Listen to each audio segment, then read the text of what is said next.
So in gym speak, if you just emphasize the lowering phase of a task, for example, if I take the tube up, hold it, lower it slowly, we'd call that emphasizing the eccentric or the negative component of the motion.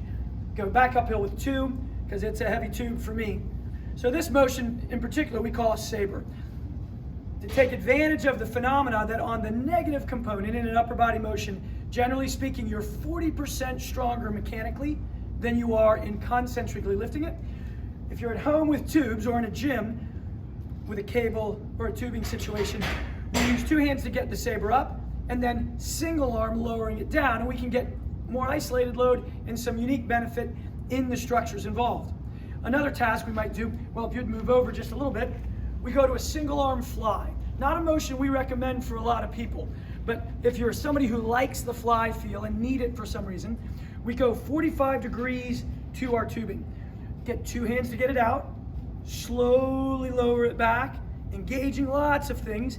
If your tubing is thin enough that it's just not hard on that negative only, then what you might do is narrow your stance to make it less stable, give the computer more work to do as you go through. Now there'll be a temptation to line up so you are perpendicular at the outside of the fly. Notice I'm helping my arm because it's a risky situation.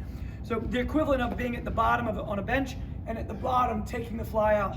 We just think that's a real poor investment of time and energy. The risk to the shoulder when it's all the way perpendicular in that horizontally abducted position against heavy load, really, really low upside and very high risk on the downside. So 45 degrees in that regard. Use the tubing, 2 hands up or 2 hands across, and fight that negative and get some unique loading benefits even with a tubing and cable situation that might be too light in other scenarios. Best of luck.